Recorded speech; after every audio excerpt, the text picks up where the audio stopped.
Je me dis, notre bazar, il aide les gens. Alors, c'était hyper important qu'on ait aussi le sentiment justement de faire une différence dans la vie des gens. L'Action bénévole, ça a commencé sur la rue L'Annonciation, dans une petite maison, un sous-sol, dont des dames avaient commencé un petit bazar avec des livres, il y a déjà 40 ans. Et par la suite, c'est greffé là, les transports médicaux. Les services se sont ajoutés au fur et à mesure que la vie a changé, je dirais. Ça, au fil du temps, c'est sûr que les besoins changent, puis ils changent encore présentement. On offre des transports médicaux, on offre de la popote roulante, on offre aussi notre programme parrainé où c'est de l'aide à domicile pour garder nos aînés le plus longtemps possible à domicile. L'Action bénévole, je pense, elle a grandi 4 ou 5 fois.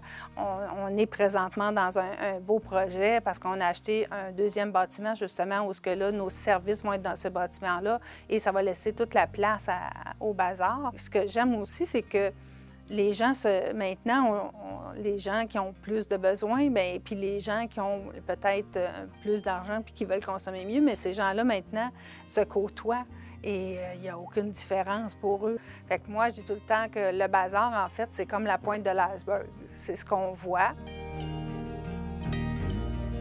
Donc, l'Action bénévole, c'est environ entre 65 et 70 bénévoles qui passent durant l'année. Ces gens-là sont vraiment dévoués et puis, c'est ça, sont contents de faire une différence dans la vie des gens qu'ils côtoient, là, que ce soit pour la livraison de la popote. Ils vont parler, la personne qui reçoit de la popote, ça se peut que ça soit la seule personne qu'elle va voir durant sa semaine, ce bénévole-là.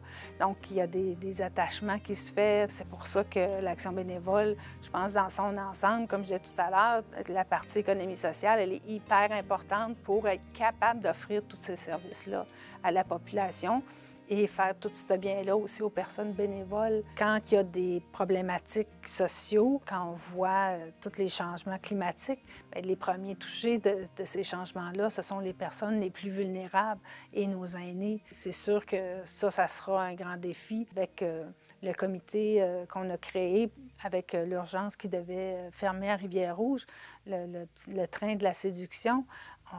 On le voit, on a besoin des immigrants. Alors, il faut les loger, il faut... eux autres aussi, quand ils arrivent, ils sont un peu démunis.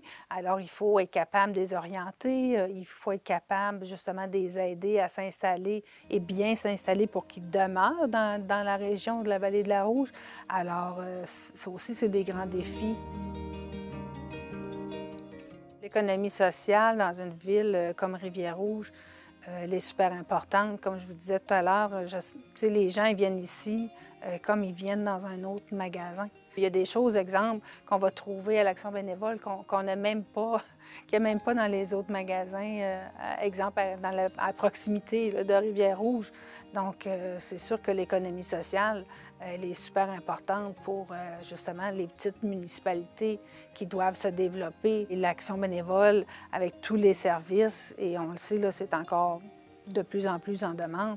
Donc, c'est sûr qu'on n'aurait pas le financement pour être capable d'offrir tous ces services-là. On ne l'a pas présentement. C'est sûr qu'on ne pourrait pas y arriver si on n'était pas un organisme sans but lucratif. C'est ça, l'Action bénévole. L'Action bénévole, si elle est ce qu'elle est aujourd'hui, c'est grâce au conseil d'administration qui se sont toujours impliqués. Les 30 premières années, l'Action bénévole était gérée par un conseil d'administration. Il y avait peut-être une employée. De fil en aiguille, ça a augmenté. Et je pense qu'on a réussi à bien se positionner dans la région maintenant. Les gens viennent nous voir pour avoir nos expériences. Puisque la Ville de Rivière-Rouge nous ont ouvert la porte à gérer à avoir un écocentre. Donc, on a dit on va les gérer, ces écocentres-là, parce que je pense qu'on est bon là-dedans. On s'est dit, bien, pourquoi ne pas trier à la source?